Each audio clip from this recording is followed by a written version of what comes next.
Welcome to The Good Ride. I'm James Beastie, and this is the Union Atlas for 2025. It's very similar to the 2024, but it had a few upgrades, so it's enough to talk about. I owned the previous version of this and the version before. And in this version, I've ridden it with every kind of high back. I will be comparing it against the Atlas Pro and the Force. The Force hasn't changed really at all. The Atlas Pro had some minor upgrades with the straps, but overall it's a very similar binding. So not only did I ride them on a massive amount of boards and ride them with a ton of different boots, I almost always do a sampler at the end of the season where I take out a bunch of bindings and compare them. Some things that'll make you want to swipe right with these: the adjustability is exceptional. The new ankle strap's a little more supportive, a little stiffer. The toe straps, amazing as always. The ratchets are amazing. They're pretty damp bindings. You get a lot more response than you would think for the softer Highback Flex, and it's a very symmetrical response. Some things that'll make you want to swipe left: these just have limited shock absorption. So let's talk weight. These are 2.2 pounds. So are the Force and the Atlas Pro. So these are all on the heavier side of medium, but they're still medium. With the Falcor, you get 2 pounds. With the Ultra, you get 1.8, which is really light. When it comes to Highback Flex, the Atlas is softer this year.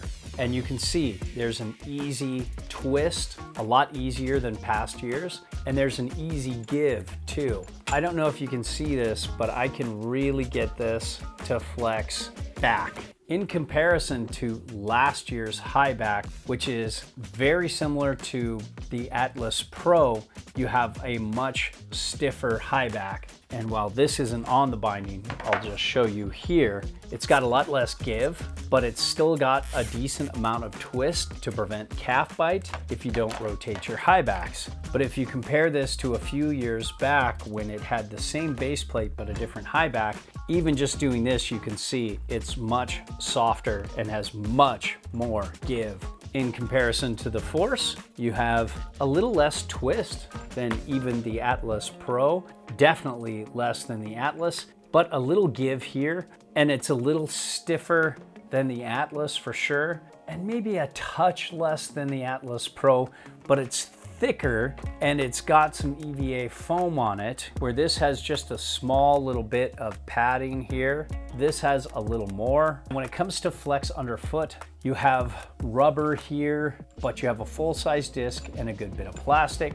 It definitely stiffens up the ride underfoot without making it feel dead. The Force, with this milled out technology, maybe did a little better, but it was so close compared to the Atlas and Atlas Pro that it's not something that would sway you to buy one or the other. If you want a binding that's easier to butter, you want to look at more of their Freestyle series, which has bindings like the Falcor that are mini disc and the Ultra that's mini disc as well. And all of it is this plasticky, rubbery kind of thing that's a good bit damp, and really the only contact is around the mini disc. When it comes to response, the Atlas still has that same great symmetrical response. I like this softer Highback and this just slightly more responsive ankle strap than the older one. I felt like the response was really symmetrical. Union always does a good job at being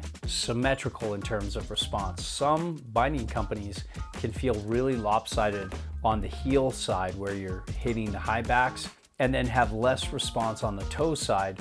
Union always does a great job. But I thought of all three of these, the Atlas was probably the most symmetrical. These are so close though. The rubber at the bottom is damp. It reduces chatter and vibrations that can come up into your joints and give you fatigue. The Atlas Pro less so, because it has this carbon fiber base plate here, where this is plastic and foam versus carbon fiber and foam. Both though have this kind of like a medium hard plastic right here at the bottom part, and then a hard rubber at the top. Again, that does a great job at dampening reducing chatter, vibrations, but it does a poor job at absorbing shock. In comparison to the Force, you have nothing down here except for a somewhat damp plastic. So it's not completely chattery. The vibrations aren't much worse than these, but then you have this soft, cushy EVA foam, and I can't tell you how much it changes the ride. That's why I've switched to the Force, because I love that shock absorption. All three bindings have a cant, so it helps you align your joints a little better and reduce fatigue in your hips, knees, and ankles. The support of the ankle straps on the new Union Atlas is great. These new ones are a little more stiff, a little more rigid. They can bite a little bit more into the sides of your boot where they end on a toe side turn versus this and the Atlas Pro. These ones have a softer side than this one. It takes a lot for me to flex this, but they're pretty responsive and they give great support. All three of these do. They're all similar in surface area, similar in coverage from one side of the boot to the other. I'd say the Atlas Pro and the Force are just a little more comfortable. All three of these toe straps grip super well on the inside. They rarely if ever come loose, but they have hard plastic on the outside, so this part doesn't just stretch for days. With all three of these, they are the same principle. They all do a really good job at pressing the heel of your boot into the heel cup here and not down into the footbed. When that happens, you don't have to over crank your ankle straps, then you don't get hot spots that eventually lead to bumps on the top of your feet and intense pain when you're toe side turning that can actually damage your feet over time. So don't over crank these straps and you'll still get very good response. The ratchet ladders have gotten softer over the years and I don't like that, but the ratchets are really smooth. These are new. They seem to be very similar ratchets throughout all three of these bindings. These Force have been ridden a lot more. They really just come on and off easy. I really like just how hard I can crank them down if I want to on the toe strap and just how reliable they are. I have some Atlases that I'm selling and they have lots of days, and the ratchets are still like new. When it comes to adjustability, there's nobody better in the business than the All Mountain series in Union. They just do a great job at giving you the ability to slide in or out your heel, slide forward or back the gas pedal, and it allows you to center your boot in the binding. Therefore, you're perfectly centered. You get very symmetrical response. Then you can turn these discs sideways and slide them tip to tail with any kind of insert. Even setback inserts on a board like the Cadet, I can still adjust my stance with full-size disc inserts, and the discs are all the same on the Force, the Atlas, and Atlas Pro. You just get these camber disc washers with the Atlas and Atlas Pro versus the traditional washers you get with the Force. So overall, I really enjoyed the Atlas. I still think it's an amazing binding. It does everything right except for shock absorption.